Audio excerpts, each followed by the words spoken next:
Welcome to Hack Shack Studios, everybody. I am Art T. Bear, and we are live. We are live from the studio here. I decided not to wear a hat today. My hair's growing out. This is my lockdown hairstyle right now. I usually wear a hat. As you can see, it's a mess. The hair is a mess. We have Peter. What's up, Peter? Whoa! Boom! There you are. Good evening, sir. Am I yelling? I don't know. Are you? I don't know. Maybe it's because I don't have my microphone right here. Dude, we're both old. We have to shout. Eh? What's that, Sonny? Maybe if we shout loud enough, we can summon Mandy. Mandy, are you there? Mandy, can you come out to play? Let's see if Mandy can come out to play. There she is. Hi, like what? Why are we yelling? I don't know. Because it's the Yell stream. Yay! So how are you guys? Good. How are you? Good. Yeah. Two of my favorite comics gators. Aww. Damn pesky gators. Yeah. So how you been? You guys got a new campaign. I'm sure you're excited. Oh my gosh. Yes. Like super excited because it's Super Dead, right? So you got to be super excited about Super Dead. Yes. And I like your decor. I always have to compliment you on your designing of your house there. It's Oh, why, thank you. Yeah. Peter's house looks like mine. I got a skeleton. Yeah. I got a skeleton over there too. Yeah. Nice. Actually, I've got a battle axe. I've got a battle axe there. You can't see it, but he's a little torn apart right now. So I just have his. Oh head. no! Here's a piece of his mind. Oh, that looks a little empty. It's a little empty. Poor guy. Maybe we can fill it full of, I don't know, chronomechanic stuff. Yes. Do yes. Perfect. See? But how's it going? How's it going with chrono mechanics? Oh, it's going great. It's going great. We are closing in on 50K. That's why I got the Art 50K T Bear. Look at that. Yeah. So we're under 1,500. And by Comicsgate standards, 1,500 isn't that much. It used to be a lot in these because I predate Comicsgate and the Indiegogo stuff. So I did a couple Kickstarters early on. And man, if you could make, I don't know, like $200 worth of ground, like move up, then that's a huge day. But with Comicsgate, man, it moves in increments of like thousands. It's weird as well. It can be like nothing, and then everything, and then nothing, and then loads more. Yeah. Well, the middle part, there's always that lull, like the middle 2 weeks if it's a 30-day campaign. So you guys are still in your first couple of days, though, right? We are, yes. We are, yeah. It's kind of weird. It's kind of going. Normally, you expect like a huge jump and then nothing, but we're just kind of going, and it's going up. It's constantly going up every day, so that's good. Well, I looked at the numbers. It looks great. The book is called Super Dead, and why don't we give people a little bit of a point of reference, and then we can move from there. I think that the image and the site itself will take care of a lot of heavy lifting for us. So let's go Super Dead. Look at this. Look at this campaign. Mandy Summers, who's that? Like what? Who is she? Let's play the video. Is that cool, you guys? Yeah, absolutely. Yeah. All right, here we go.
It's a scary superhero story. So Mandy, is your production company called Stuntman? What was it? Stuntman Comics. Stuntman Comics. I like that. When I was a little kid, I thought I wanted to be a stuntman when I was really stupid. Didn't we all? Lee Majors. I blame Lee Majors a lot. Exactly. I had the whole Bionic Man stunt training center in my backyard where I had like this obstacle course set up, and I would run it every day. And then I would kind of secretly hope that something awful would happen to me so I could get bionic transplants. Isn't that weird? No, because I did the same. You'd literally think, I could lose an arm for bionics. Yeah. And then I could lift a car.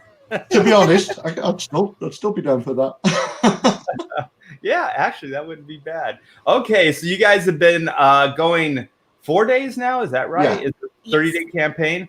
So you're 4 days into it, 6,970, 118 backers. You guys are on freaking fire right now. So you want to talk a little bit about the concept and then maybe share some of the tiers? Yeah, absolutely. So to tell the story, I would have to go back because this happens 10 years from when the actual story took place. So basically what happened was there was a superhero that was kind of like Superman, where he was very valiant, genuinely cared about the humans, cared about his city, which is New Astoria. There was a really bad villain that showed up. And during the final battle with him, he ended up crushing the villain's soul stone. When he did that, it mutated his powers. It mutated his mind.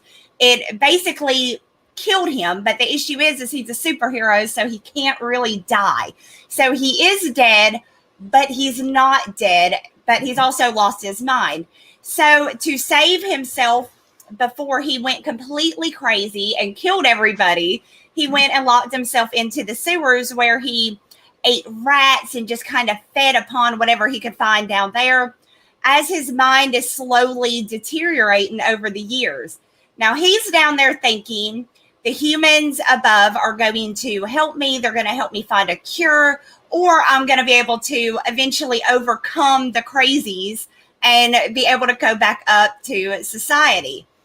Well, he finally decides, I'm going to come out. I'm going to see what's going on. And he does, to only find out that everybody has forgotten about him. Like, nobody cares anymore. So he's been down there. He risked his life saving everybody, and now they just don't give a crap. A new hero has replaced him, and Omega Atlas is the new hero, but he's not a good guy. He's not, I mean, he's a superhero, but he's bad. He's like a sociopath. He's crazy. Questionable method. Is that him? Is that him with the blonde in the blonde hair? That is, yes. Okay. So now you have a undead hero with very dark abilities. He can jump through shadows. He can do all kinds of crazy stuff. And you have this guy that is a complete asshole running around. So basically you have two, I guess, anti-heroes running around just causing a ruckus. Well, the other guy isn't an anti-hero. He's a villain, right? Yeah, pretty much, yeah. Pretty much, but the world perceives him as the new superhero. He's here to save the day, but he's really he's a horrible person. You know what's great about this is you know he's like the good looking, his hair's all perfect, kind of like mine. And he's got the great physique and everything, and he's the perfect specimen, right? And then everybody thinks like, oh, he's so great, And then you have this other guy that looks you wouldn't even want to look at him, right? He's so grotesque and rotten and everything, and yet he's the more heroic one. I do like that. I think that this is the kind of idea that comic books do best. These kind of ideas. So I'm digging this, Mandy. Keep going. Well, thank you. So, yeah, basically that is where the story takes place. A few things are going to happen in the book that absolutely causes Devour. Well, he was Captain Valor when he was before the transformation, kind of. His name was Captain Valor. Over time, as he tried to like while he was down in the sewers, he was reading articles about himself. You know, Captain Valor saved the day, Captain Valor. But over time, as his mind was deteriorating, it went from him saying his name over and over so he wouldn't, forget it. He would, Valor, Valor, Valor, devour, because that's all he really wants to do at this point because his mind is so warped. So, a few things are going to happen, and that is going to just break him. It's going to absolutely break his mind, break his soul. And he is going to go on a absolute revenge type thing where he's going to make them remember him. You will remember. So that's kind of his goal, while you have Omega Atlas running amok, saving the day, but not really saving the day. So it's a very violent, very gory, very mature. So that's kind of the basis for it. It's cool. It's like a horror superhero story. I like it. Mm-hmm. Yeah. Oh, yeah. And it's so much fun to draw that stuff. Is this you, Peter? Yeah. Wow. This is all me. I love your compositions. These are great. Lots of cars. Lots of cars. Lots of cars. Yeah, here's that page you were drawing on one of the live streams with the Yeah. All right. Oh, this is great. Who's doing the color? Are you doing the color? Yeah. Colors, letters. Yeah. Inks, Oh God, one-man wrecking crew here. I've got no one else to blame then, have I? That's true. No Fall Guys. No. Yeah. So this is him. This is Valor, or what's his Devour? Devour. Yeah. Yes. In his digs. Yeah. Just chilling. I love the art direction on the lettering and everything. This is great. Yeah, I kind of like that stuff where the lettering becomes part of the of the art. Yeah, Mm. He doesn't eat the brains of the rat though. He just eats the guts, the middle. Oh part. Yeah, well, he's in a hurry at this point of the book, so he doesn't have a lot of time.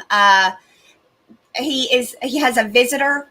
A little girl comes every night and brings him a rose, and that's honestly kind of what gave him the idea that the humans were still up there trying to figure stuff out.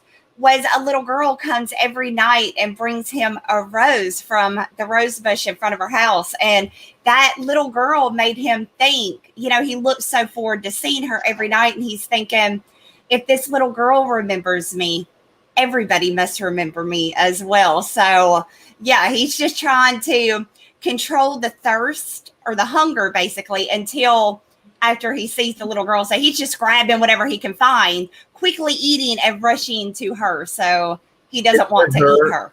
Is that her dialogue, Mister? Are you there? Yes. Mm-hmm. Mm-hmm. You can tell because it's got pink around the edges. Yeah, I know. We got the themes: the green, the red, and the pink. Mm-hmm. Oh, there it is. But he would never eat her, right? We'll have to see. Oh no. Oh no. Oh well, we're Comicsgate. We can draw whatever we like. See you later, Mister. Well, we'll see. Yeah. Not if I see you first. No. Okay, so what is this behind him here? What is that skeleton like? Gator? Well, he's had 10 years down there. So, when you're going crazy, what do? You're running around in the sewers by yourself. You build yourself a throne out of bones and shit that you find around in the sewer, right? You need somewhere comfy to sit as you, look at all that you rule down there in the gutter. So is this like a little take on the alligators in the sewer thing? Yeah. Yes. Yeah, alligators in the sewer. It's real. Well, it has to be. I mean, think about it. If you had a gator roaming the streets, the sewer is the perfect place for it. Yeah. Right? Yeah, once they get in, it'd be hard for them to get out, too. Well, yeah, they grow, and then, yeah, they just grow down there. So he's looking at a photo. Is this of him in his past with his lady? Yes. Yes. So between the roses and the old photographs and then the newspaper clippings, he's trying to not forget who he truly is, right? Because his Yes. mind's deteriorating. That's good. I like that. Mhm. So at any point is he going to go like, I got to find my my lady, my girl? Well, perhaps. So are we entering a new character, or is this? We are at this point. We would be. You won't know immediately because we did not show his full body this early on. But this would be a drunk driver. As you can see, he's drinking. He's smoking a little bit, driving around, and he is about to run into Omega Atlas for the first time. You get to see what kind of superhero Omega Atlas truly is with this guy. Oh, yeah. Man, you talk about the perfect timing with the scroll. I was reading along and then I scrolled down. I was like, oh, damn. Crunch. It just says crunch. Don't forget the safety belt.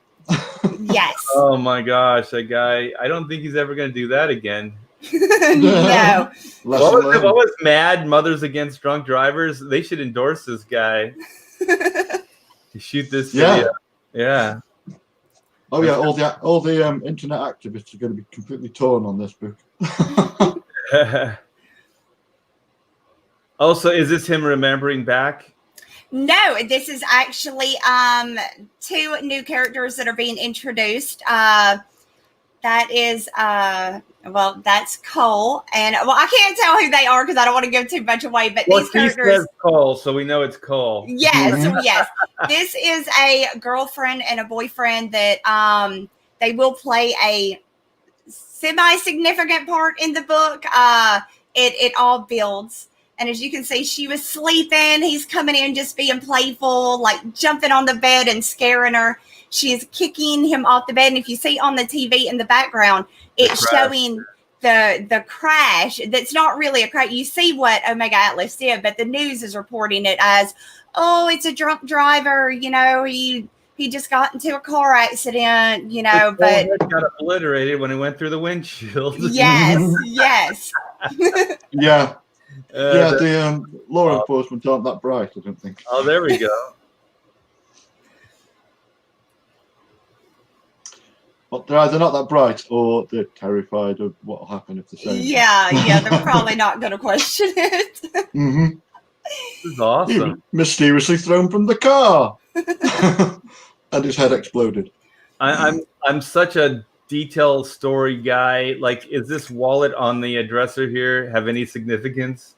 Well, it's just she's asking him, I'm going to go hop in the shower, go grab me a coffee, please. And so he's grabbing his wallet. He's ready to go and get his, lady some coffee while she takes a shower. But, as you continue reading, you will see that it doesn't go quite as planned as he's, coming out complaining about how it's raining again. He's going to get, car chase? Is that what's going on? Yes, yes. Oh my God. You have a car coming towards a Cole. Not just a car, and the cops are chasing the car, so that's an old school Buick, man. That is, man. Yeah, that's a Skylark. 69 Skylark. I know all the cars, all the dates. Did you say 61? 69, that one is. 69. I was gonna say, it looks more like late 60s, early 70s. Oh wow. Somebody saves him. Yes. Yeah, in a roundabout way. Yeah. So what you are seeing here is these guys that were coming towards Cole. They're bank robbers, and they have robbed the City Bank, the New Astoria Bank. Omega Atlas shows up to save the day because he's a superhero, and he does that by taking the bank vault that they forgot to clear and dropping it on top of their car. Mm-hmm. So that is a way to stop some bank robbers. Oh, I thought he was gift wrapping all that loot for them. Here you guys go. Well, he does help them. And as you read further, you will see that he does help them collect the money Well, they obviously need a new car. Yeah. Yeah. Oh, well, that's not helping them. That's a fib. Oh, that's a great face, Peter. Look at that guy. Oh, that's one of those when you draw the face, and the first time you draw it, it's like, yes, that's exactly right. That's what that one was. It's like, yeah, don't change that. Wait a minute, the plot thickens. There's gunfire coming from another car. Yeah. Mm-hmm. And you got to buy the book. Oh, this cliffhanger. No, I got to know who those guys are. They're doing it right in front of the cops. They're obviously not afraid of them. Yeah. Yeah, no. It's a messed up, corrupt city. Yeah, I'm sensing some major story action going on here. Look at this. This is great. Oh, this is going to do, I mean, it's already doing gangbusters, but man, this looks amazing. I really like the art direction on your layouts for your the dialogue and everything. It's very interesting, very unique. This is like, I think, the most panel breaks I've ever done on one page, on this page. Yeah, each one have their own like art direction as far as their balloons and everything. That's pretty cool. So stretch. Oh, you already unlocked the first one, so that's the trading card. And so at 10K, you have the Devour print. That's cool. And you guys are closing in on the 10 as well. Look at this. Oh, there's the card. Yes. Yeah. Mm-hmm. And the original 11 by 17 inks for that are on the campaign if someone wants to buy them. Mm-hmm. Oh, you have it as here? Yeah. Well, everything, all the posters and cards we unlock, we'll just put the original art on there for anyone who wants to get it. Oh, very cool. Wow, this is nice. Yeah, that's the trading card for people who got on the mailing list. Wow, lucky sons of guns. Look at that. Wow. Oh, yeah. Really? The original art for that one already sold. That one went straight away. Yeah. So, Peter, did you do the layout for the Super Dead logo or what? Yeah. All the art apart from John's cover is mine. I like the logo too. Look at this. Wait a minute. This is making me think that they're the same person. That can't be right. No. But they have some kind of connection. Is that kind of what you're hinting here? Well, in the next book, we will reveal the Omega Atlas's backstory. We'll reveal nothing. Shh. Ah! I'm getting all the dirt. Come on, keep going. Oh, look at this Rocket Gal. Oh man, I dug Rocket Gal. That looked really cool. All right, so let's go back to the stream so we can be social, and then we'll come back to your campaign and go over all the tiers if that's cool with you guys. Yeah. Yeah. I got to show up my. I did my hair for today. It actually came out pretty good. Yeah. I like it. It's looking good. Looking good. I'm tired of wearing hats. Like we're on lockdown. You can't even get your hair cut around here. I just do my own. Yeah. Well, you know what? I'm this close, Peter. I'm this close. Yeah. I just got so fed up with it the other day. I thought, yeah, let's do it. No, let's do the. Yeah, mine's gonna go the same. Yeah, mine's gonna go the same way. I'm just gonna get the clippers out and just shave it down. The only thing is, I got like a crazy divot right over here, where I was dropped as a child. Yeah, I got one on the side of my head somewhere. Well, I noticed you kept the hair on the top. So if there's if there's any flaws in the sculpture of your skull. Mm-hmm. Oh! I got something. This is my favorite. One of my favorite comic book images of all time, and it is my favorite Peter Gilmore image of all time. Here we go. I'm going to share this with you all. I know what this is. Yeah.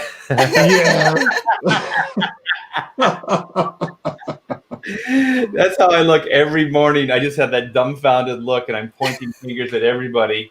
Did you put my coffee cup? Where's my breakfast? Where did you put the internet? I like the bulge in the front and in the back. Like I got a little bulge. Yeah. Pants. Pack it at both ends.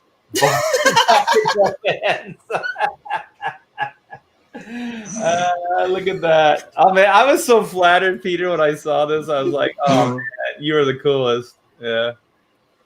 You definitely got the eyebrows and that blank stare. Yeah. That's so cool, man. Yeah. That was a cool show as well when you came on and we did the 22 questions thing. Yeah. It's just know it's on my screensaver. It's on my computer. Nice. It's more like this. Oh my gosh, that was perfect. I told for it. Just like it. Yeah. So what are the plans with Super Dead? Like, okay, so you got your 30-day campaign. So then what? Is it going to be serialized? Are you going to go on for more?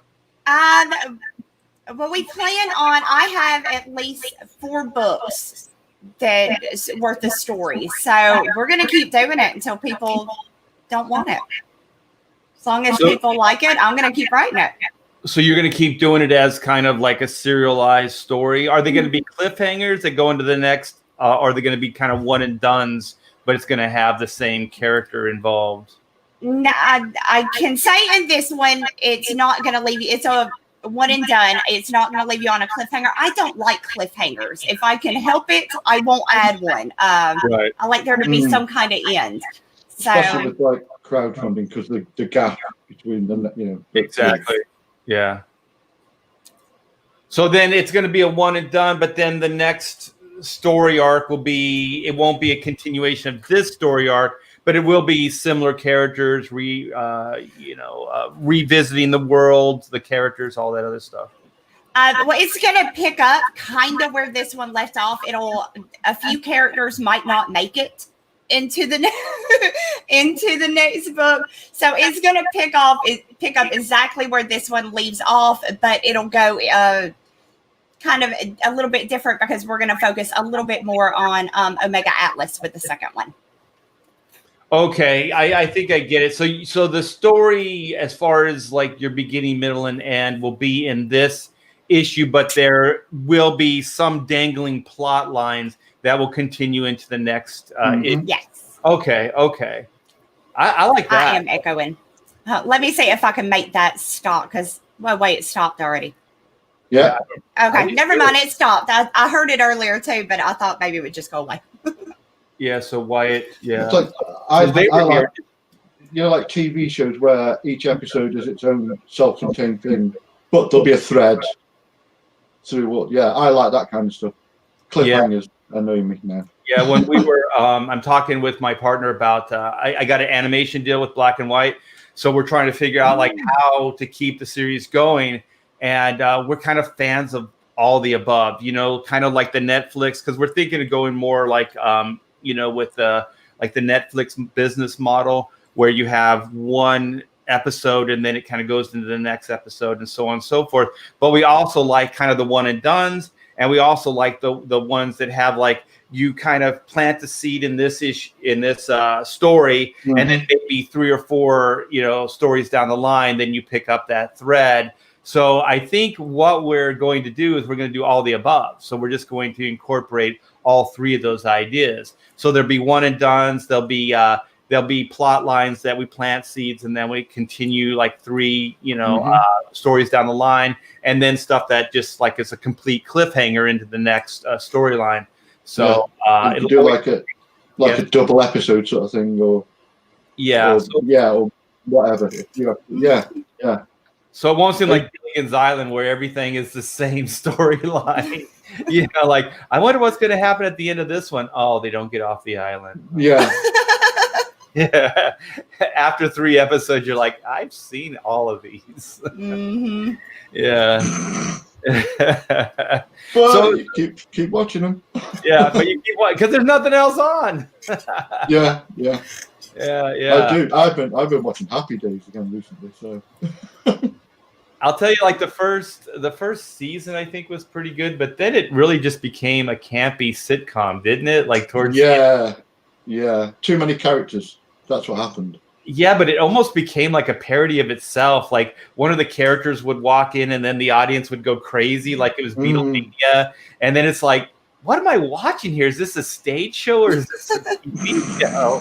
Right? Like people, like if Fonzie would walk in, he'd go, hey, and then like the crowd would like lose their mind. Yeah, like and he'd literally stand there for like 10 seconds. And right. It was the crowd, yeah. It would just slow the show down, and then you're like, what am I watching now? Like it's some kind of fusion of like performance art and 30-minute show with 17 minutes of people standing. Yeah, and then Foxy comes in and he gets a standing ovation, and then and then Mr. C comes in and he gets a standing ovation. Yeah. I'll tell you, as far as cheating in writing, that would be the easiest way, right? Because after a while, Mandy, you would start writing in those pauses because because like as far as timing, you would have to, because you're like, okay, this character is coming in. It's about 2 seconds, of applause. Add that in, because if you just follow it quickly with another joke, you won't be able to hear that joke. It's going to get lost.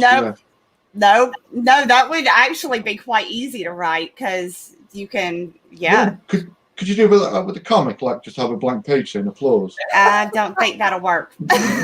Just a blank panel that follows it, for applause. It just says for applause. Yeah. Clap now. Yeah, that would be amazing if your book was so damn popular that you could actually predict a response, and then you could leave a pause, like an extra wide, border gutter, between the panels, and then just write applause. Stunned silence. It sounds like a Deadpool comic. Overwhelmed. It has like whatever the emotion is. Dumbfounded. That actually might work. We may have to try that. My favorite would just be stunned silence. Yeah. You guys are too much fun. Okay, so you guys have to explain, how did this John Malin cover thing happen? Well, when I had the idea for this book, obviously you want, extra covers, you want, variants to stuff. And I was trying to think, who would I want a cover from more than anybody in the world? And immediately, I thought of Graveyard Shift and John Malin, because the books they're not really similar, but in a way they are. It's kind of the same type genre thing going. And I absolutely adore John.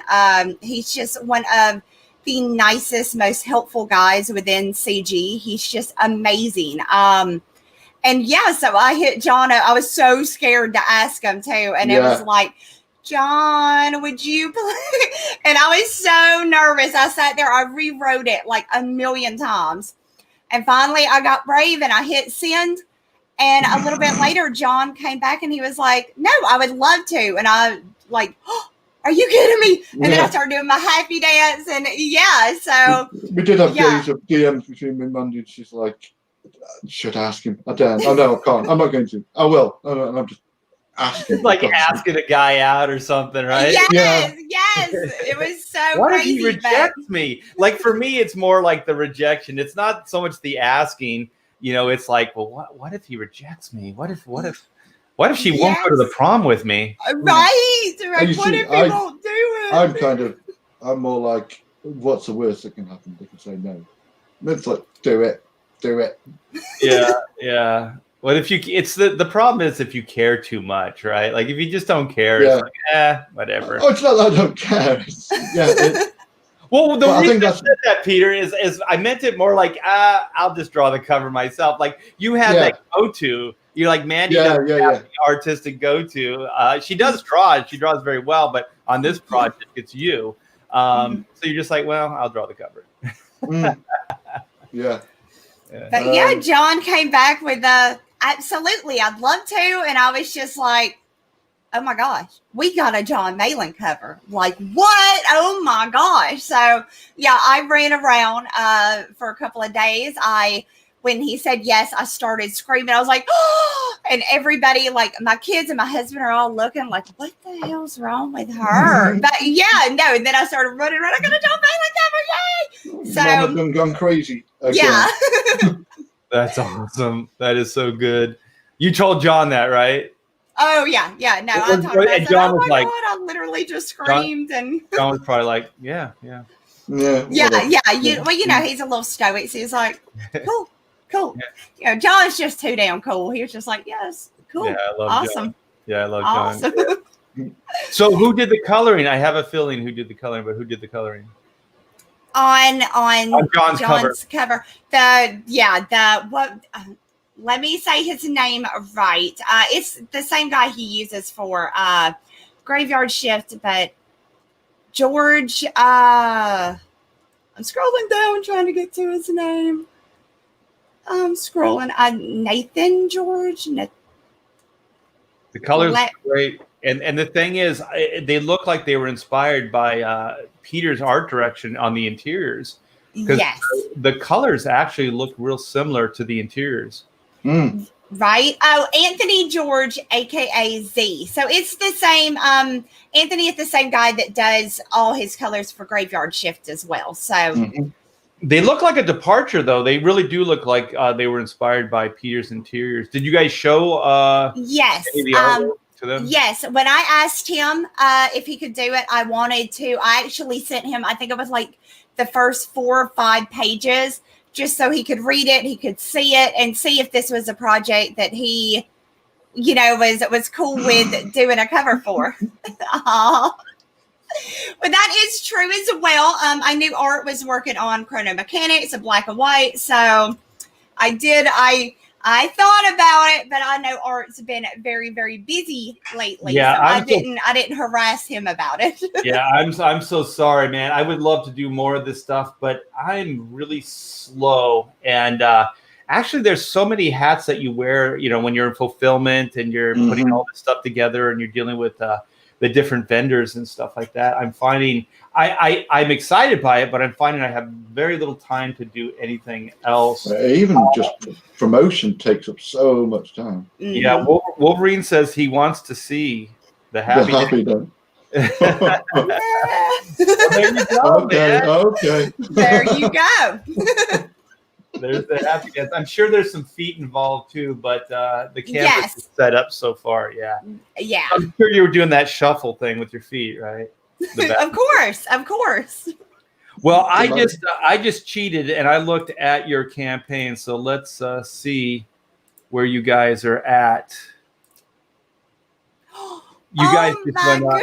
Goodness. Yeah. So you Holy moly. Yeah, you were 6,970 with 118 backers, and now you guys are 121 backers. So what is that? 3 backers? Actually, no. Before we came on here, we were on 115, weren't we? Oh, wow. 115. Yeah. Yes. Oh crap! Yeah, so that was during the show. This one was during the show, still, and then this one just happened. Let me hit refresh since you guys are going up so quickly.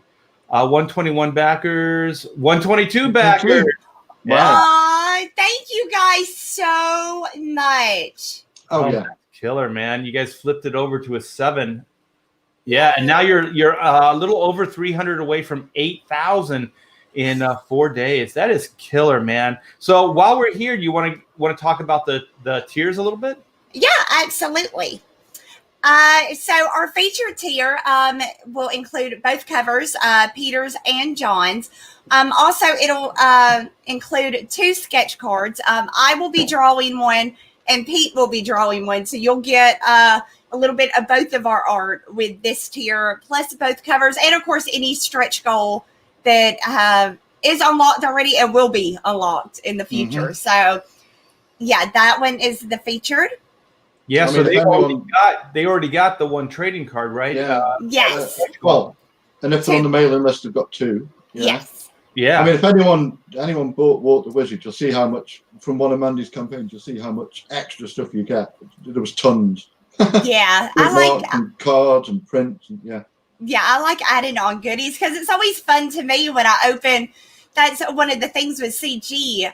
You don't just buy a book, you buy like an experience. When you open your package, there's so much cool stuff in there that you would never get if you just went somewhere and bought a book, you know. So you get bookmarks and prints and cards, and it's so fun when you open it, because you're not just opening a book, you're opening like an entire experience, and I love that. That's killer. Yeah. So when you back one of these books, you guys, you're getting way more than just. I mean, the comic book is amazing unto itself, but you're getting way more than that as well. So here is the Super Dead Malin cover. Yes. So does this come bonus items included? All stretch goal bonus items. Okay. And then here is your standard cover by Peter, right? Mm-hmm. Right. Okay. Mm-hmm. And then here's both covers, which is discounted by 5, right? Right. Yeah, you can get both covers with that one. You don't get the sketch cards, the hand-drawn sketch cards by each of us, but you do get both of the amazing covers. So. But wait, the that's only in the featured, right? Where you get the sketch card, right? Yeah. Mm-hmm. Okay. But the standard books and the variant cover book, that doesn't come with a card, right? No. Okay. All right, I got it. So that's cool. Do they get a little bit of savings in the shipping as well on this? I pretty much just go with the standard shipping, 10 within the United States, 20 international. It's just that's the numbers I know to work with. Okay. So I calculated with those numbers. So you don't really save on shipping, unfortunately, but you do save on the books. So I mean, you're getting two books in one package, aren't you? So it's kind of you do kinda, because everything will be shipped together, and That's killer. That is killer. I do the same thing, or try to do the same thing. Either a savings in the shipping, or you discount for the more books that purchase. Yeah, there's got to be some kind of benefit to buying multiple. Yeah. Right. Okay, so this is the original trading card art by the brilliant Peter Gilmore. Look at this. Yes. Oh, and believe me, any sensible artist would draw the black background and then use whiteout, for the speed lines and stuff. No, I would do it exactly. So you drew that in all by hand, right? Yeah. That's what I would do too. Yeah. Oh no, everyone. It seems really common that people just I'll do the black and then they just get the whiteout and do the lines. So. No, I would do it the way you did it. I'd get a I mean, to me, I don't know, whiteout over time, it'll change color and crack. It yellows. It yellows and then it chips. Yeah, we don't want chip in here. No. So this is a great price for a piece of original artwork. 11 by 17 Bristol. So this was so you drew this 11 by 17, but you're using it for the trading card art. Is that right? Yeah. I've done all the art. I just do it 11 by 17 because that's what people want on the wall or whatever. And it's coming in a tube, so you're gonna roll this bad boy up. Cool. All right, so then we have original interior art, 250 and plus sketches and art. So what is the plus? Are those the draw the sketch cards? Is that yes? Okay. Yes. Well, go ahead. You guys do a better job of explaining than. So it's both covers of the book, sketch card by each of us, and a page of original art from the interior. Now we're only doing 20 of those, even though it's a 48-page book, because we want everyone who buys a page to have like one of the really kick-ass moments, sort of thing. So there's the rat page right there. Yeah. Yeah. So everyone's going to get like something cool, and I mean, there's barely any pages in it that aren't. There's not something cool happening on them. But there's a couple there's one when you look through the pages before. There's one where they're just talking and watching the TV. No one wants that. No one wants to play. Man, I tell you, this is almost I think it's cooler than the featured tier. This is pretty amazing, and this is a really reasonable price. Original artwork, both covers, and 2 original sketch cards. One by Mandy and one by you, Peter. That's crazy. 3 out of 20. You guys get on that. That looks So that's not limited. That's unlimited. Oh no, it's 20. There's only just 20. Yeah. How many pages is the book? 48. Okay, so you're offering 20 of the pages out of 48. Yeah. Yes. 20 of the best pages. Mm-hmm. Yeah. Oh, killer. So then we have another. This is the cover. So we have the original cover.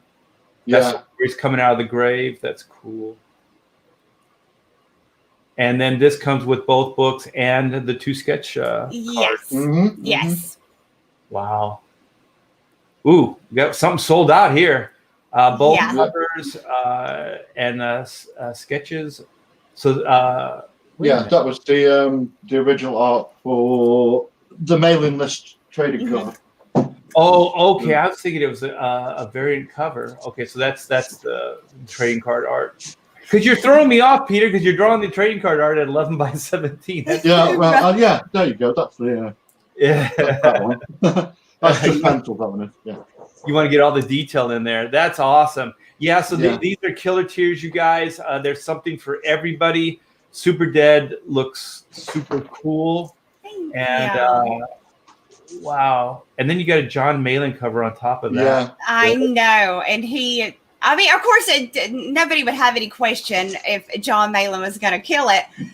But oh my gosh, when I got this page back, and look, John was like, "Is this okay?"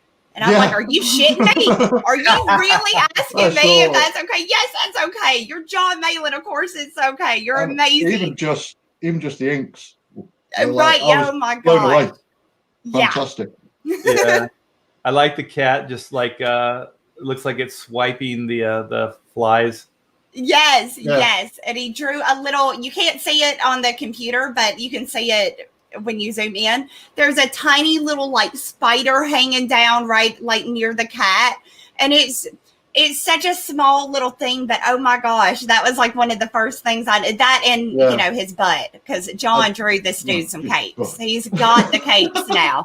But right after the butt, I saw that little spider and I was like, oh my god, John just killed it. It's amazing. I think John was inspired by Peter's drawing of me. Yeah, absolutely. Very similar. Very similar. We got those glutes. We got those glutes going there. Yeah. Oh, that's too much, man. This campaign is off to a great start, you guys. Comicsgate are the best crowds in comics, I think, ever. To be honest, I think what we've created and what we are continuing to create is sending ripples, and that I've said it before. If we can go another couple years with this and either maintain it or build off it, which I think we are going to do, the history books will favor us. We will be at, it depends on how the politics run, but we will be at least a footnote in comics history. I think in the future, when the people look back and they look at say a current day Marvel comic and a Comicsgate book, in the future when they look back at those two, they're going to be like, well, you can see which one's the better. Yeah. Well, the reason this goes even beyond image and stuff like that is when I worked for Marvel, we did get letters, but the artist never got the letters. So editorial got the letters. And so sometimes they would print those in like a letters column. They used to have letters column in the back of the comic books. But they were like 2 pages at best, and maybe there was 6 to 8 different letters published or printed. And so then that's really all you ever got. So I would get the same feedback as everybody else, but I would never get feedback directly to me because they would never forward. Like if it said Dear Art, it never got forwarded to me. And then when I started working at Image, what was great is when we launched Black and White, we got fan letter directly to us. So my wife and I, we got stacks of like Black and White fan letters from '94. And when I was doing the campaign, the remastered original campaign, which I'm calling Volume 1 now, I showed some of those letters and we read them live.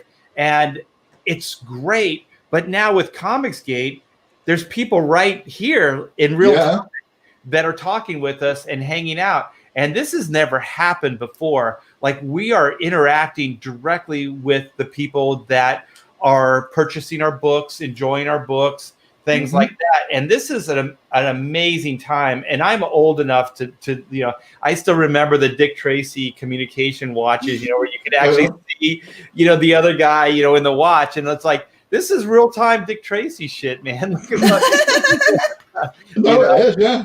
It's like Emperor Ming the Merciless with his TV screen. With his TV screens, yeah. Mandy's too young; she doesn't remember all that stuff, but I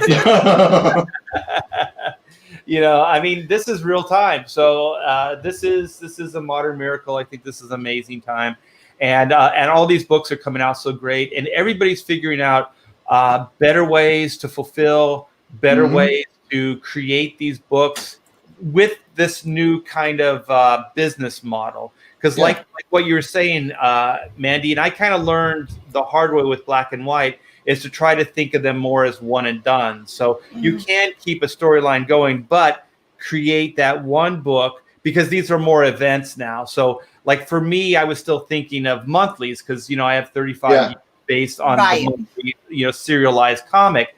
So when I originally did Black and White, I was thinking I was going to be able to follow it up relatively quick and then just keep it going almost like a monthly type of thing. But there's too many moving parts with what we're doing, and it's impossible to do that, quite frankly. Even the most functional person, I don't think, would be able to do it on any kind of even bi-monthly schedule. So at best, what I'm trying to do is think about 4 projects per year. And they're not all going to be brand new projects. Like I got my art book that I'm working on. So I got Oodles of Doodles and other stuff too, volume 2. And then I have the follow up to Black and White volume 2, stuff like that. So I think it won't be all in that same calendar year, but it will be in a 12-month period that I'll have 4 projects out. Chrono Mechanics, the Black and White Second Chance campaign, volume 2 campaign, and then the Oodles of Doodles and other stuff too. So, that's kind of where I'm looking at, trying to keep some kind of schedule. So there'll at least be 4 events that come out from Hack Shack Studios every year. So are you guys gearing up something similar? We are set for a while now. We are going to finish up this one, and then we're going to do Wart 2, and then we're going to come back to Super Dead. And I do have kind of an idea for another book. I haven't sprung it on Pete yet. No, but she's not telling me yet. I asked, she won't tell me. Yes. I'm sitting on this one until I perfect it. If it involves pretty pink princesses, I'm out. Actually, no, I'll draw that too. I don't care. Yeah, I was about to say, you'll draw a princess. Come on. But no, so we plan on kind of the same way you are, just not over pushing ourselves, but, keeping them coming. You end one, you start another, you end one, you start another, and continuously be promoting or, doing something. So yeah, we do have plans. Like I said, Wart 2 will be next from me and Peter, and then we'll go back to Super Dead, and then back to Wart, and then maybe a little. Are we going to get another Wart this year? You think? That is the plan. Yeah. So fall, winter. I mean, we've got this campaign, Super Dead. We've got a delivery date of December, isn't it? I think on that. It is, but honestly, we're pushing. We went with December because after Wart, I do see things pop up, and you aren't expecting them. So we did push it out a little bit longer. We would like to have everybody Super Dead in their hands around Halloween. Yeah. Perfect timing for that. Yeah. But we have put it at December, so just in case. But our plan is to have it out by hook or by crook. I'm gonna. Well, that's a John Malin thing, right? Always padded by 2 months. Yes. So we have done that just to make sure. But yeah, we would like for everybody to have them in their hands around Halloween, because it is kind of a horror superhero, mixed genre thing going. That way we'll be kind of starting Wart 2 promotion and stuff, which is an all ages book around Christmas time. That's kind of a good thing to do. Yes. Wow. That would be awesome. Yeah. You guys are on it. So as far as fulfillment, do you guys share in fulfillment, or is it one of you or the other? Me, I'm on fulfillment, but yeah, I mean, because I'm in the UK, obviously, so I mean, well, also it's nothing against writing, but the writing process is a little. Well, Wart, are you drawing, Mandy, or are you both sharing the? With the next Wart, Pete's going to be doing the art, but I think I'm on colors on Wart the Wizard too. So I'm going to be doing the colors. He's going to be doing the art, and it's already written for the most part. So I mean, I just kind of get it into script form for Pete so he can work from that. But for the most part, it's art. Believe it or not, Wart, if I would have went all the way with it, that should have been like a 200-page book, because that's the story I want to tell. Right. But I cut it so much and I got it down to 90 pages. And that's as low as I could do with telling the story that I wanted to with Wart. Yeah. So no compromise, right? Yeah. Right. Or very little compromise. Very little. So on the next one, we're going to cut it down to 48 pages. I found a way to break it down a little bit better. The first one, I really wanted it to be the story I wanted to tell, and I wasn't willing to cut anything more off of it than what I had already done. So the next one will be 48 pages. Pete will be doing all the art, and I'll be doing the colors on that one, because I love coloring. That's that's my favorite part of the process is the coloring. I think your coloring definitely defines that story as well. So if you didn't do it, you'd have to find somebody that definitely could ape your style, because I think it's one of the big defining visuals of that book. I think is the coloring on that. So it looks really good, and it's very you. You know what I mean? And that's what we have to do. Like when I started doing independent projects, I was like, I got to make it look like a mainstream book. I got to be mainstream, and then I started realizing that it's what people are going to, why they're going to like it and why they're going to invest in it is because it's more personal. It's your book. It's your story. It's what you want to tell. So corporate comics can be corporate comics, right? But we're not striving to do that. And the only way and the only fighting chance these projects have is us, our unique voice. So Peter and Mandy, your combination of styles and sensibilities are what is going to dictate the charm of these books, these stories that you guys tell. And I used to kind of try to bury that. I used to think like, oh, I got to be very mainstream. Yeah. And now I think, no, just tell the story you want to tell. All that other stuff's already there. You know what I mean? Just when you try and force yourself into that, drawing in that mainstream way or telling the story, it's not your best work then, is it? At all? Right. It's not personal, so what you don't love it as much, I don't think. Right. I'm because I've always tried to go, well, I still want it to be commercial, right? I still want it to be as appealing as possible in a big way, but I'm not as conscious of it as I used to be. So I more or less think of like, how do I want to express myself on this project? And one of the best aspects of doing these creator-owned is that I don't have to follow a corporate guideline. You know what I mean? Yeah. So I try to think of it that way more because it's freeing as a creative person, especially somebody that's done it like pretty much not the same way, but like corporate way for like 36 years. To me, it's kind of like back in the old days when kids were left-handed in schools. They'd sort of tie the left hand behind the back or slap them with a ruler or whatever, right. Make them draw with the right hand, write with the right hand. It's that kind of same thing. You've been hampered.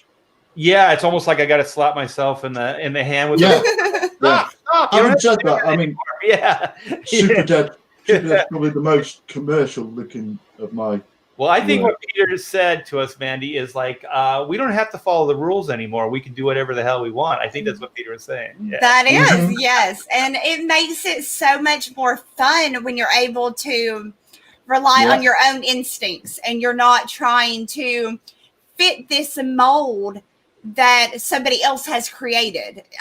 You're able to just be more free with your art, with your everything, with your writing, with your creativity. I mean, don't get me wrong. I never had the opportunity to work for Marvel or DC, but to me, this is a blast because there's nothing like, I never write anything and be like, oh, well, I better, no, I can, it's mine. It's my baby. I can write what I want. So it's a very freeing feeling of, you are able to just break the mold and write what you enjoy and not what you're told, basically. Right. But I love it. My thing is, like, as far as things I create, I'm a huge weirdo, right? Like, I like weird shit. Yeah. I like old comics that wouldn't make sense, like things that would just come out of nowhere. Like, even movie wise, I like Big Trouble Little China, like just like really odd, strange things, exactly the same. That don't necessarily feel the need to explain all the details of the world and stuff like that. So for me, like that's what I like to create. But I also have to realize there's people that don't know what I'm trying to say or what's in my head. So the best part is I work with my wife, and then she comes back and she's like, I know what you're trying to do here. It's not working, baby. And so then then it's going back to the drawing board and try to make something like that keeps the integrity of the idea in place, but that you can communicate that idea to the masses. And that's the most fun that I have now, is like having the crazy idea, the big nutty idea, and then trying to figure out how to make it work for the mass consumption. You know what I mean? Like, to where people can understand it, so it doesn't seem like off the wall. And having said that, Chrono Mechanics is my ultimate experiment in that. So I believe that it's all there, but there is stuff that is not explained, and it just goes from one thing to another thing. But I think there's enough that you can go with it. I mean, if you spend time, you're like, how does that work or whatever, but that could be the fun of reading it as well. But it just kind of goes, it doesn't make apologies, and it just kind of goes at a kind of a breakneck pace, right? There's this concept, just when you're able to like, oh, I think I got that, boom, another one, boom, another one, boom, another one. And it just kind of keeps moving that way. And I can't wait for this book to get into people's hands, because I want to see what people think of it. You know what I mean? Because when I say I've never seen anything like this, I think not only the art style, but even the pacing, the characterization, and the way it explains it is fairly unique. And I'm hoping that the experiment works. You know what I mean? Because I'm looking for. I love it. I know I will anyway. Because I really do feel like I'm completely exposed here. You know what I mean? Like I really took a chance on this one. You're terrified people are going to get it and go, yeah, he's crazy. Well, you know what? That's also the thing about like when they're too personal. Like if you can hide behind the corporate comics, it's like, well, I just did what they told me to do, right? Now it's like, oh yeah, Mandy's nuts. Look at this. Hold up the comic. That's the adventure. I mean, the way we're working on Super Dead, I don't know how it ends. I don't know, because I asked for it scene by scene. I just want to draw that one, because if I'm thinking about the huge thing that's going to happen on page 40 while I'm drawing page 10, I don't know, it hampers me. I'm always being distracted by thinking about that cool thing that's going to, and then I lose focus on thing. And every time I get a page of script, it's a complete adventure. I read the page and I'm like, right, so this panel we're doing this. You have that energy of what you just got, and you can put that into the layout. Yeah, exactly, yeah. But yeah, I'll get a page and I'll be like, so I've got to do this. And she's really letting her imagination run wild. It's like, so I've got to draw this, and this, all in this one. Yeah, okay. So is that your idea, Peter, or was that your idea, Mandy, to send him page by page? No. I thought that was when he told me that, when I said, okay, well, I'm going to start getting you the pages over. And he was like, no, only send me like 5 right now. And I'm like, what? You don't want to read Yeah, it? yeah, yeah. What if it sucks and you aren't going to know? You're not going to be. And he's like, no, I trust you. Send me. Yeah. And I'm like, cool beans. All right, let's do it like this. So every few days I'll, type up 5 or 6 more pages of the script and send it over. Me as well, fun for me because I'm learning the story as I go along. It's fantastic. Wait, I got to ask you, Peter, because this is intriguing. Because I've worked that way, but it wasn't by choice. It was the deadline, right? The writer literally writing the pages as you're drawing them because there's no time. But are you? I realize that you have this like visceral reaction to the page, and then you can put that right into the layouts, which is really cool for an artist. But are you getting like 5 pages? Are you getting the scene? The scene. Okay, so you want the like kind of beginning, middle of that situation. So like there's a couple of parts where we'll be on one scene, it'll cut to another one, and then cut back to the scene before. So I'll take those 2 parts of that one scene and say, right, I want to draw all this. Because then, it has like the car, it has the Buick in it. Things like that. You have to know, that you're going to have this car and it's going to be a reoccurring. I mean, I used for one of the cars is the old Dodge Charger from the Dukes of Hazzard. So I literally, there you go. That's the one in the That's the opening car, right? Yeah, I'm just waiting for a Ford Gran Torino to put in as well. Well, I found that because obviously if you're trying to get a car right, you've got to use reference. Yeah, because even the biggest, Starsky and Hutch. I'm going to go on a tangent. Starsky and Hutch story. We grew up around the same time, so I always want opening of the thing. And so my friend was there, and we were partying, and it was after a football game. And I was running, and I was like, I got a shotgun. I jumped on his hood to slide across. I didn't slide across. I just kind of stopped on the hood and left a nice dent. Yeah, it did. You don't slide, it goes. Ooh. And I'm like, Hollywood Magic, you guys suck, dude, man. And then you start realizing, like, they had to, like, grease that hood or something. Yeah. Probably not even a real car. Yeah. Oh, yeah. I don't think it was his car either. It was probably his dad's car. Yeah. I've got one of Starsky's cardigans. Yeah. I actually own a Starsky cardigan. No, I was just saying I actually own this. You've got your Batman mask. I've got a Starsky cardigan. A cardigan? Like a little sweater? Oh, you have? Yeah. The sweater, with the belt and everything. Yeah. Yeah. Oh, yeah. It's like a turtleneck, right? Is it? It's like a massive, thick, rolled neck on it. Yeah, it's weird. Yeah. But I think they used to call them full mocks when it goes up to your earlobes. But I think they wore like the half, right? It kind of went up. It's like it comes down to sort of halfway down your thighs, and it's got a woolen belt on it as well. It's cool. Like it's the girls in the 80s wore. Yeah, it's got cream and brown. It's not the nicest item in the world. Wow, you guys have to do a future live stream with you with your I'll have to get a curly wig on. Get a curly stuff. Oh my God, yeah. I always wanted to be those guys too, man. I tell you, TV was cool back when we were kids, Peter. Oh yeah. There's 2 things I really remember as a young child. Oh, go on. No, do the super chat. Oh, okay. Thank you, Optimus Deadpool, for $5. Well. If it isn't 2 of my favorite people and Peter Gilmore. Hey. You know what? If he's not laughing, he's crying. Much love to both of you guys. Are killing it. Thanks for having them on my pleasure. You guys are great.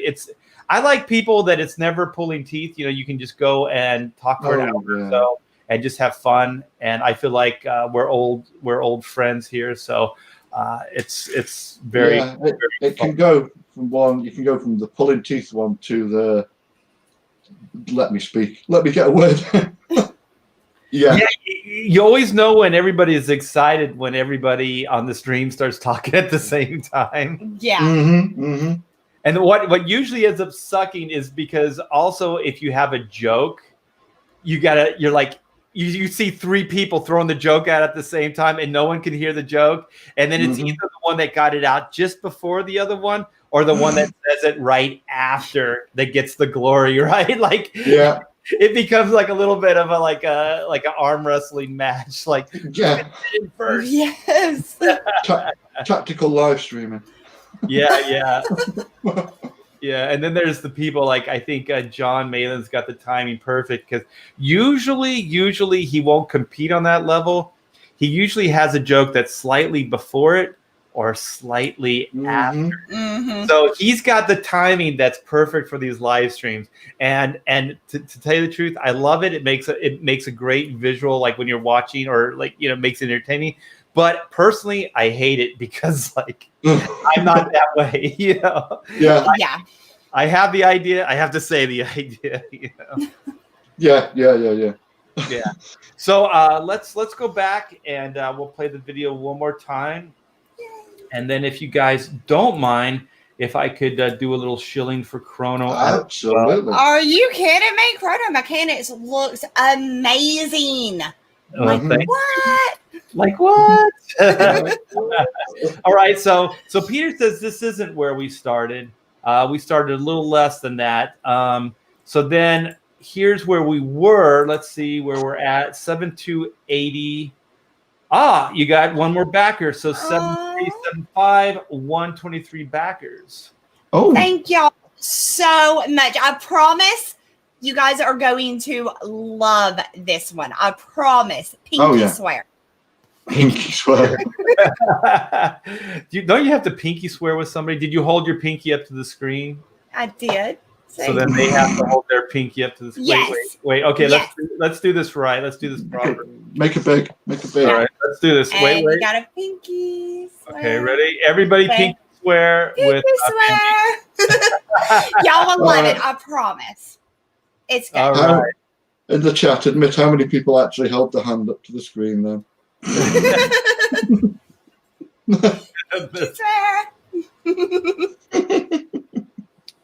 All right, well, let's go back and let's go watch this fantastic video. Who put your video together? Did you guys do it?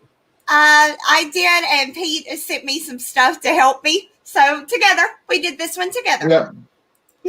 That's awesome.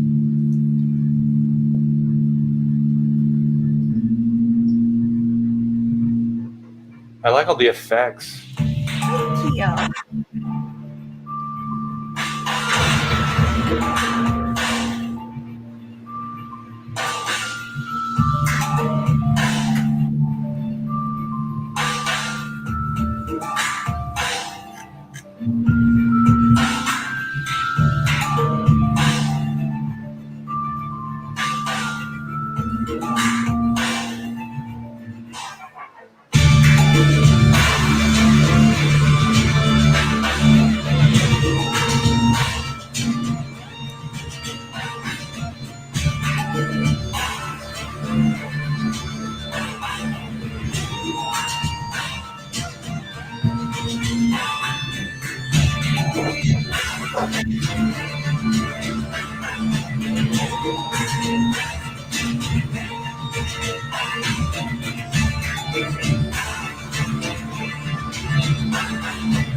Oh my gosh, it is too cool. You know what? Since we've been talking about it, I like the first time I watched the video, I was like, yeah, it's pretty cool. The second time, I understand the concept more, and that opening, just those two lines are perfect, man. You sum up the concept really, really quick with just a few lines. That's not easy to do, you guys. So that's good writing. Well, thank you. Yes. So yeah, and like the books like that as well. It's instead of a huge preamble breaking things down and explaining stuff, it gets told along with the action and along, So there's no exposition and blah blah blah.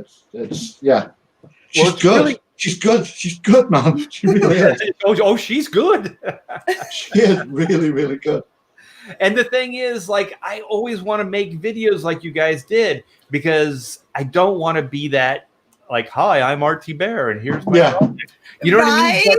But I have a hard time doing this, and I think if I knew how to put the videos together, I would do something more along this line, because to me it's more effective. Although the older way of doing these Kickstarters and Indiegogos were always like, show yourself doing it, like explaining it, because you wanted to show that you're a good guy and this is who I am and blah blah blah. But I think since like Comicsgate and Indiegogo, people already know us, so I think we can do shorthand. It's not shorthand, but we can do more of like cooler videos. I think less stilted videos, like where it's like, hi, I'm RT Bear and I'm a good guy. Buy my book. You know, absolutely. With Kickstarter back when it was big, you really wanted to show that you were a real person. You were serious about it, that, it's easier to trust somebody that you can see as opposed to, say, an avatar. But with Comicsgate, almost all of us are on YouTube. We're on Twitter. We're here. We're there. I mean, so you don't have to really put that much into it, because if anybody wants to know who Mandy Summers is, they just go to my YouTube channel or to my Twitter or Instagram. And same with you, Art. They can find you so many places. They know you're a real person. They know you're serious, and they know they're going to get their product. So if they want to ask something, they just ask. Just ask. And it gives you the freedom to really play with these, trailers for your books and have fun with it. You're not chained down to a certain way of doing it. You're able to just, the wizard one was me just playing acting, just being goofy. It was still awesome. It was hilarious. And this one I went a little bit different because, it's a different book, but it's a blast. And the fact that you're not restricted and, hi, I'm Mandy Summers and this is my book, you're able to just play and have fun. So I'm all about having fun. I'm thinking a lot more about Black and White Volume 2 and how the best way to present that. So I think I'm going to do a video without like just more concept type of video. And I noticed you guys were able to do it with very little artwork as well. Like you just had enough. And I liked that there was just that bit of dialogue. I forget where it was, but it was the Super Dead character, Devour, and it was his dialogue that just kind of pops up and it just enhances basically three panels from the comic, just one after another. But it's enough. It says so much with just so little, and I got to try to figure out something like that, because you definitely inspired me here. So we have the Super Dead logo, which, by the way, I think is pretty cool, man. I like the splats. And I'm just an aesthetic guy, and I just like the juxtaposition between the Super and the Dead and the aesthetics of the way it all fits in place there with the Summers and Gilmore, and then the splat right there. It's pretty cool. And then so we have the John Malin cover. We have the main cover by Peter Gilmore, which is killer. And then we have the story. I like to think John's cover is the main cover.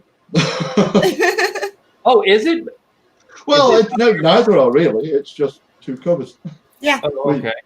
We kind of specifically went to not say, this is a. Oh, so you just say it's just cover. It's not even cover A or B. It's just it's just Malin's cover, my cover. Yeah. Okay. Well, then I apologize. Gee. No, don't apologize.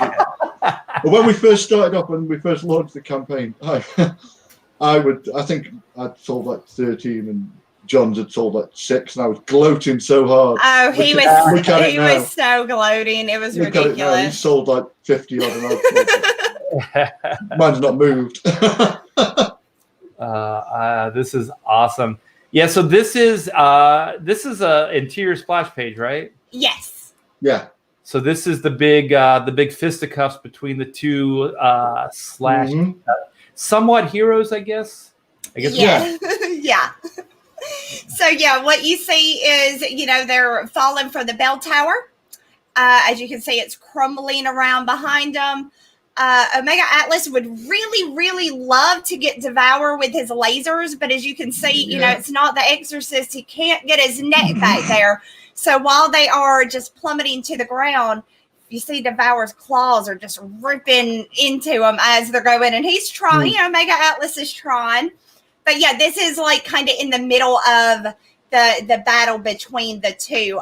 It'll be near the end of the book, but yeah, this is like the big battle that's awesome. Yeah, it's gonna be great. Well, I have to ask this question. You don't have to answer it, but is the Valor character? Well, actually, his name's Omega. Was it Omega Atlas? Atlas. Yes. Omega Atlas. Omega Atlas. So the Omega Atlas character is kind of the Superman stand-in. So, like Superman, one of his older weaknesses was supernatural. So is Devour the reason he can kind of fight this guy? Is it because he's got like supernatural abilities? Well, he was a superhero himself, so he has his own set of powers. But at one time, Captain Valor could fly. Well, he no longer can. He lost that ability. Now he uses shadows to get around, to quickly get places. Yeah. So, yeah, you'll hop in one place and then hop out. Yeah, and hop into another shadow. So, yeah, they are both going to be using their powers against each other, and they're going to play off of each other very well with the way the powers work. So, and again, I will be revealing at some point what is going on there. Okay, I will not push the point, but my imagination is going crazy. So, mission accomplished there, you guys. So then we have some materials. This is Peter. Yeah. Look at the staging here. Very, very good. And there's the Gran Torino, right? That one is the Dodge. Oh, that's Charger. The Dodge chart. Yeah, okay. This is the Dukes of Hazzard mobile. Yeah. Yes. I was going to do it a different color. I thought, no, it's got to be kind of orangey red, hasn't it? Really. And then look at the art direction, you guys, with all the dialogue. Everything's got a different font. Very, very cool. Very creative here. I do really like the art direction on this book. I like using, when I'm doing the colors, I like using a lot of textures. But instead of just going to Google, I go out and take photos of road and pavement and moss. And I've got a hard drive full of stuff like that. And also, just you guys know, like Mandy has to write in a very specific way, too, to make these fonts work. Because you can't write a lot of dialogue because it has to kind of go hand in hand, because Peter, you wouldn't be able to do get away with this if there was just a ton of dialogue. Oh yeah, exactly. So it has to be written just so that you can take liberties with the size of fonts and stuff like that. And very few sections with huge amounts of sort of exposition. Yeah, so this is a really good blend of the two. You guys, you really complement each other here. We're both huge fans of the darkness. And yeah, that helps. And then this poor guy, he gets his head stuck. Oh yeah. Yeah, well, he should have wore a seatbelt. I mean, that's what he says to him. Yeah. Maybe not be drinking and smoking weed whilst driving, but well, it doesn't. It might not be weed. It could be anything. Yeah, we don't know what it is. Don't do drugs, kids. Yeah, you guys don't want to be too specific. And so then I got a feeling that these are going to be some kind of main characters later in the story. Yes, they will. Believe me, I can give this much. These two people, when you realize who they are going to set off the chain reaction that kind of causes Devour to lose it. These two will be the catalyst in him just completely losing his crap. So, yeah. Yikes. So he was spared for a reason. The way Mandy kind of explained her writing style to me is that nothing that happens is throwaway at all. Yeah. Not one thing in the description she gives me for the panels or whatever. And if she says if she actually tells me to put something in a certain place, it's there for a reason. a really good reason. That's cool. So, which using the way I'm doing it, like drawing it scene by scene and not knowing what's coming, that's putting a lot of faith into Mandy, and yes, he is, and trusting. I know she's good at what she does. So, yeah.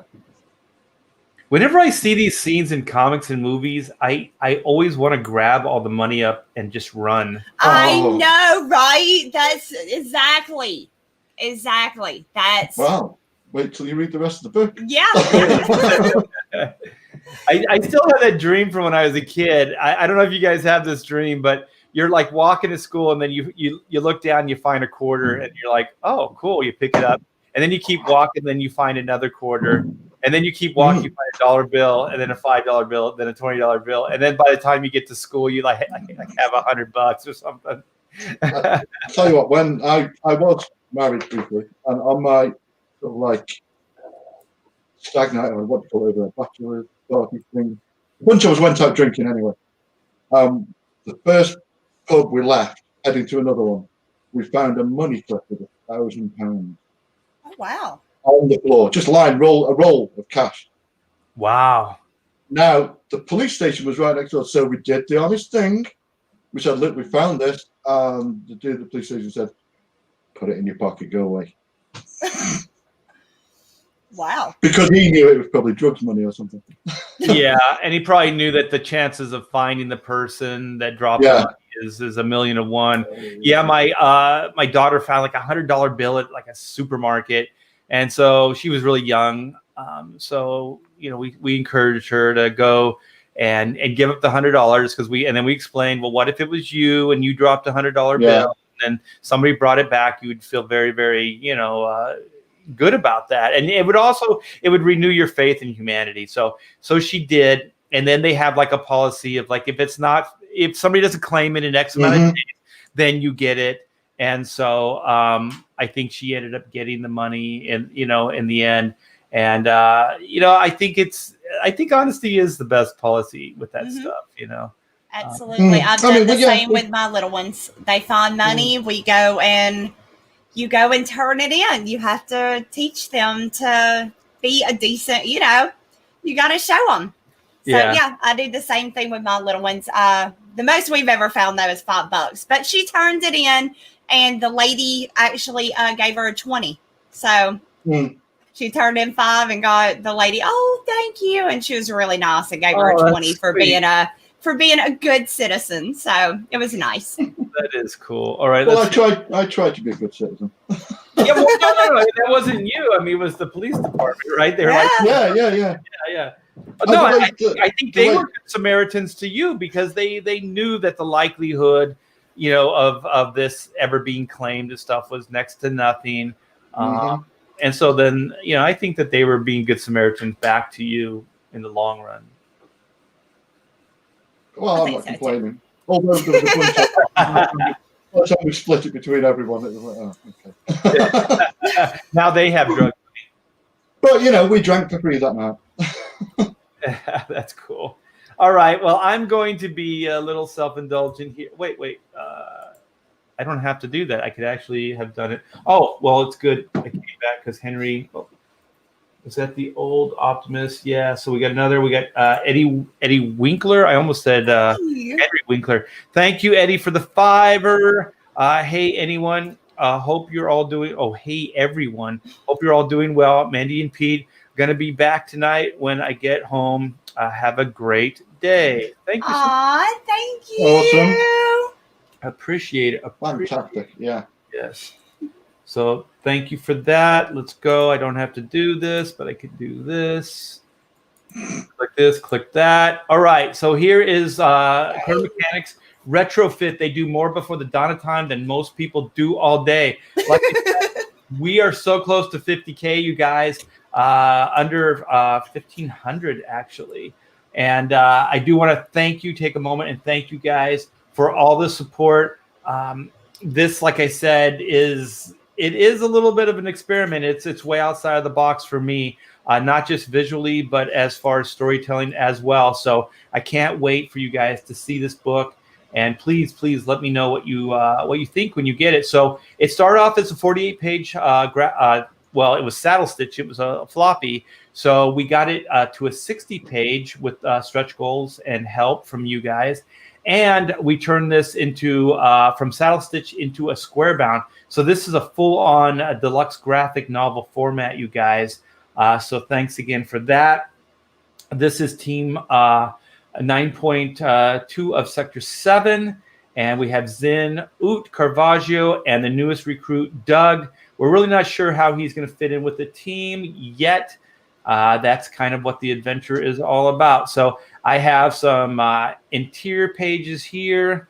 Like I said, way outside the box for me. It's kind of a Looney Tunes, Hanna-Barbera, Disney hybrid with a little bit of European rendering, kind of Mobius rendering style sensibilities.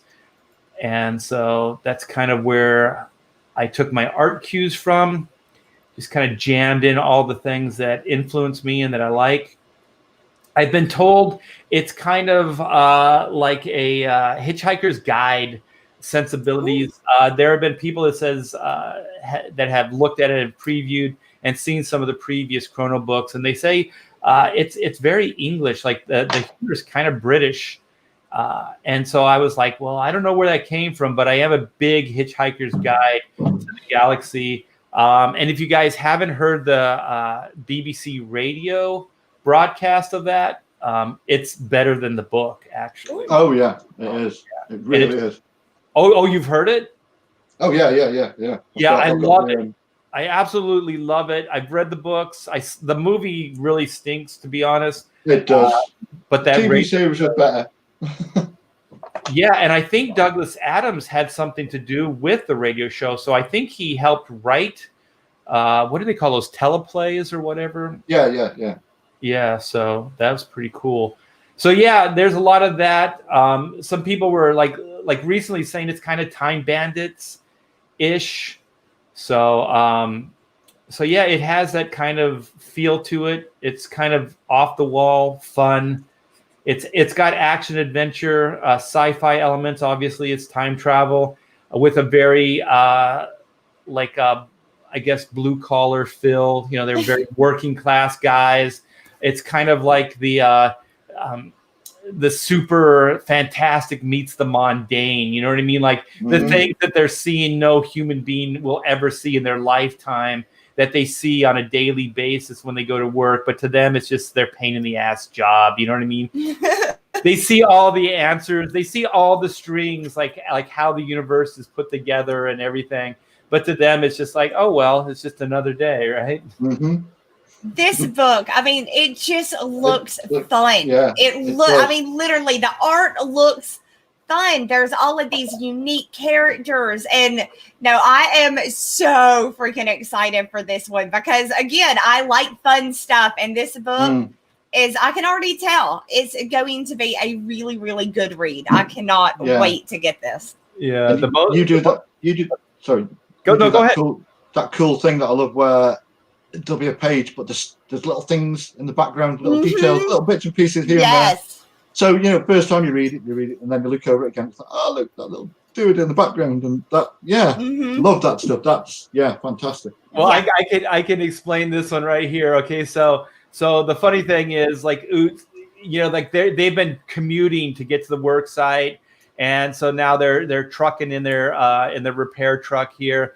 And so they come into this Indian village that just pops up in the middle of a prehistoric timeline, by the way. So when time runs amok, like time starts folding upon itself. And so this Indian village just kind of pops up. And so Oot's got to he's got to drain the thunder weasel is what he calls it. When I say PG-13, it's not quite for little guys, but I think a lot of it will go over their head. So he's just kind of like, I got to stop, got to take, drain the thunder weasel. So there's the chief right there of the village. And he's like, where's the bathroom? And then the chief just says, he doesn't say, he says how. And then Uta says, how self, where's the restroom? And then the visual back here is this Indian woman. And so she's got a little papoose. and then she's already pregnant again, and she's looking for the next husband, which is Hoot right there. The baby's face. So Peter, that's like what you're talking about, where we never really explain it. It's just like there's like little things. Yes. Love that stuff. Yeah, just random things going on. Yeah. She's sizing up the next suitor, right? Yeah. And so then we have a sketchbook, a work in progress, and this is going to be in the format of like a calendar, like a centerfold. So it's going to be horizontal versus vertical. And so this is going to have a lot of working drawings and behind the scenes development art, kind of stuff from the when I had the animation deal that we developed for that show, and also just early stuff for the comic book. So, and then fun stuff like Doug as Slash from Guns N' Roses. These are cool. Oh, thanks. And then this is like some of this trying to figure out how the characters' expressions would work. Yeah. I do. I've got all different kinds. I've got pages and pages of faces. Yep. And Yeah. So this was actually, this project was quite liberating for me because it was I had never really drawn too much in an animation style. Yeah. So after I got canned by Marvel, they actually did me a huge favor. I took 2 years off and I just started working in the animation field. I didn't do comic books. And so I started studying animation and animation art. And I'll tell you, up to that point, I was very reality based, like academic almost, with like anatomy, things like that. And I learned almost more through animation and studied animation, gestures, posturing, just all kinds of stuff. And I think I'm a better artist because of that. I worked for a while in video games, like the 3D modeling and putting skeletons inside them so you can animate them. And you learn a lot about warp cycles and how things move. And and just how to exaggerate things. And like one of the things that I learned through like animation is like I was always very structural, like the skeletal, like, and you draw from inside the figure out, like you build it out and all this other stuff. And so then through animation, I learned that you can just have simple, literally building blocks. So you can have a character that has a certain design, like he could have a light bulb shaped head.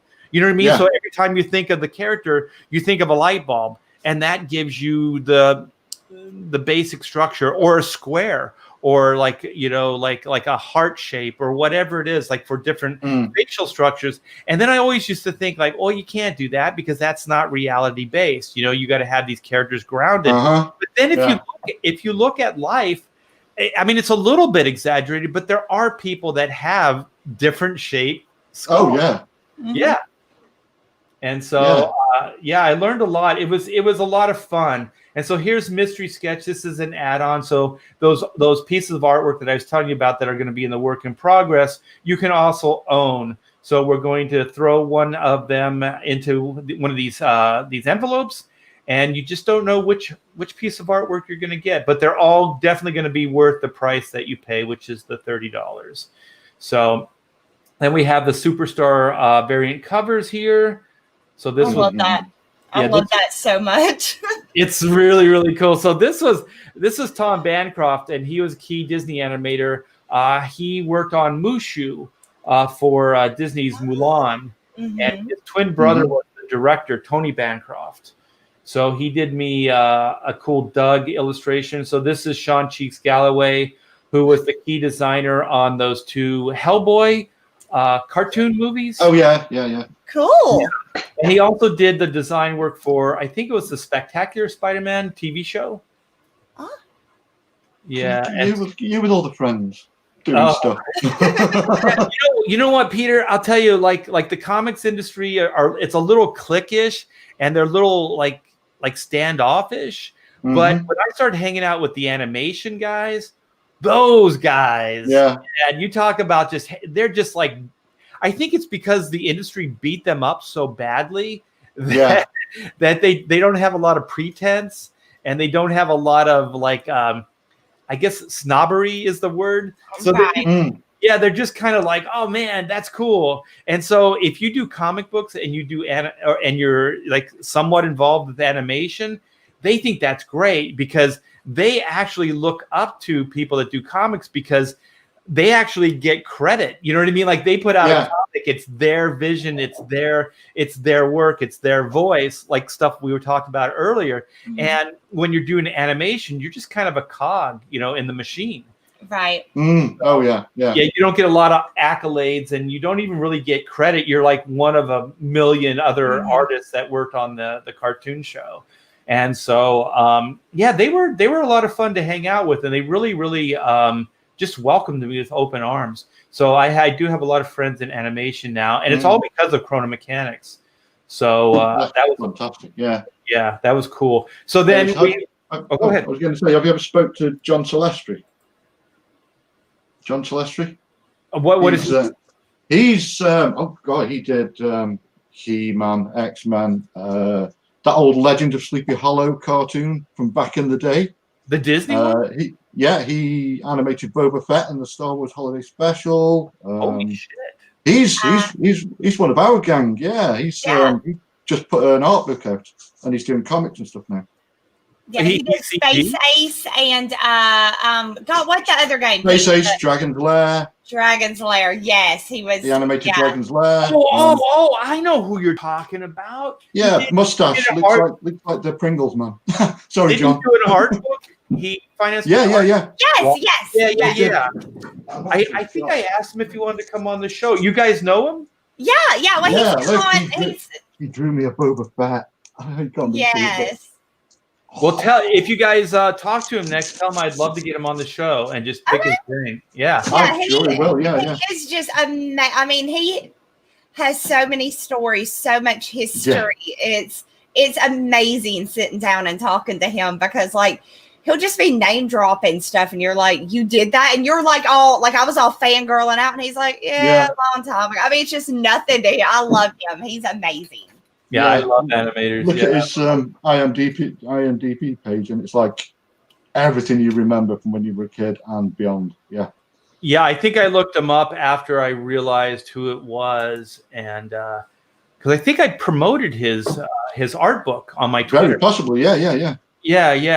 So I just wanted to go over the stretch goal real quick. So there's a bunch of it's going to get. Oh no, tangents are the best part of these streams. So you're going to get all these, but we're going to have to shut a couple of these stretch goals down just to simplify the campaign because my lovely wife, Pamela, is going to be doing 2 campaigns at once.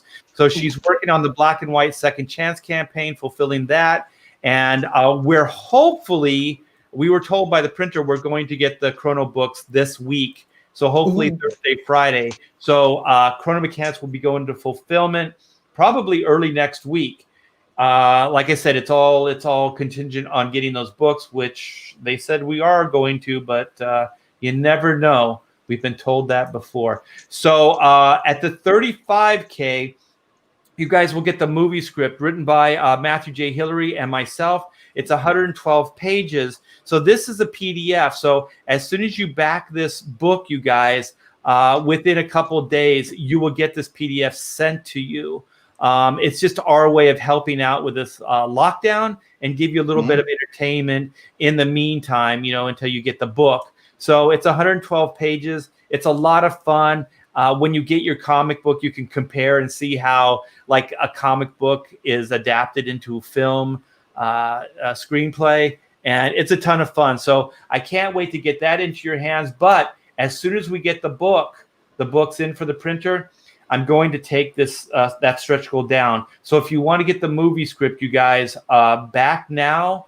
I don't usually like the hard sell, but it is going to go away, as is the golden time card. So golden time card equals free doodle. So 1 out of every 10 books is going to have a golden time card inserted. And if you fill it out, give me your backer number and the hours you've logged in, just like a regular time card. Send it to me, and I will do a doodle of Doug on a live stream for you, absolutely free. It's 9x12 on Bristol board, and I'm going to be doing it with a brush. So it's not going to be, a cheap marker drawing. This is going to be a pretty cool brush drawing for you guys, and that will be going away as well. So we really have till the end of the week, probably early next week for these 2 stretch goals to stay up. So if you guys want those or been thinking about backing a book, now would be a good time, just because those 2 things are going to be going away. Holy crap. We were at 513. We are at 636. Thank you guys so much. 671 Wow. years. I'll tell you, having Peter and Mandy on is fun, man. It's Mandy. It's this one here. Strong, right? Muscles. Well, thank you guys for letting me be self-indulgent there. I do appreciate that. No, absolutely. And if you guys don't know, Stephanie Renee, I just realized he started popping up, and then I think Ethan Van Sciver was like, Stephanie Renee is Comicsgate, and he's got a new project going and stuff like that. Yeah. And, I was like, why do I know this name? Why do I know this name? And so he said, I've done work with you. And let me go here. This is an old Chrono book. Here. His name is right there. It's there you go. Oh my goodness. Yeah. Well, how freaking cool is that? Yeah. So it's a small world, man. It is a small world. So thank you, Stefani, for hooking me up in the past, and we got to do something in the future. Yeah. So Peter, you were saying he worked for Don Bluth, studio, right? Mm-hmm. Oh yeah, worked for everyone, I think, pretty much. Yeah. I think you at that time, I think you had to, because I don't think there were enough projects. Like Disney wasn't doing enough projects to sustain productivity for all these artists. So I think Don Bluth Studio was where a lot of people were going from Disney to Don Bluth and back and forth. Yeah. And then probably, slumming it, doing it Hanna-Barbera stuff just to pay the rent. Oh yeah. Slumming it. Yeah. Well, you know what? I just have to clarify. When I mean that, I mean the animation was very limited. But if you look at like some of the concepts and the design work for a lot of those Hanna-Barbera cartoons, it was really, really well done. Yeah. Oh yeah. It's all, I don't know, a lot of animation nowadays seems to have regressed to, it's not as good as it was. It's just not. I don't know if that's a digital thing, or I'm sure you could do it with digital, still make it look.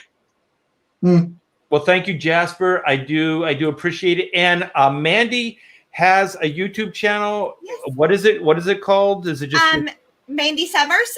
Just type in Mandy Summers, it'll pull it up. And be sure to go subscribe. We talk about we do a lot of promotion for books. Also, for those of you who are interested, you can join become a member of the channel, and we will send you cards every month. We have, we're going to do 9 of them, and all of them will eventually make one giant picture. So we are on month 3 now. I actually just got those ordered.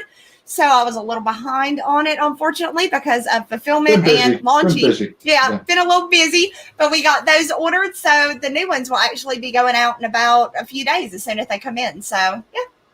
That's awesome. And these 2 crazy comic book geniuses have Super Dead right now on Indiegogo. And you guys are doing exceptionally well. Congratulations. The book looks amazing. And for 4 days, you guys are doing really, really well. So at this point, you guys are thinking it's a 30-day campaign, right? That's it? Well, no, we are actually, I believe we are going to extend to the 60 days, and then we will go in demand for about a month, just while we finish up everything and get stuff, ordered and wait for stuff to come in. And then, then we plan on fulfilling right after that and jumping into the next book. So. And that's Wizard. Yes. Wart the Wizard. Yeah, Wart the Wizard too. Yeah. Mm-hmm. And so you're thinking of getting that out before the end of the year, man. You guys are prolific, right? You're making me look bad. Yeah, that's the hope, is we will be able to get the next one, Super Dead out by October, and then hopefully have everybody's Wart the Wizard in their hands by Christmas, because they're a good Christmas present, I think. If for kids, it's a good Christmas present. So that's the plan. Fingers crossed that we were able to do it. And we will. you've already fulfilled in the past, so you know they're good for it. Yes. The more you do, the bigger and the more success you're going to have down the line, because there is a level of trust. And I think and also like it's even tough for me, but there's a certain level of like he's done this for a while, we kind of trust him, but but a lot of that goes on the back burner. So when you start doing these independent things, it's almost like you're starting over. So even for somebody like me, I have to build up like a new set of like integrity, trust, all those things. What was that? Sorry, that was my phone. Sorry. It's not like one of those arrows going into like. Yeah, I caught it real quick, but it was about to start playing Rick and Morty music, so I had to stop it. Yeah. But you guys are doing it. You're building. You're building it. You're getting a solid foundation, and onwards and upwards. And Peter, do you have a YouTube channel as well? No, you'll just find me on Mandy's. I do have one, but I don't use it for anything. We're concentrating on Mandy's channel, getting stuff on there. Okay. So go see these two on Mandy Summers' YouTube channel, and go back Super Dead, and please check out Chrono Mechanics. Both are in the description. So click on those and go check those things out. If you like what you see, back. So thanks you guys for coming in and letting me. Thank you. Yeah. Oh, no problem, man. My pleasure.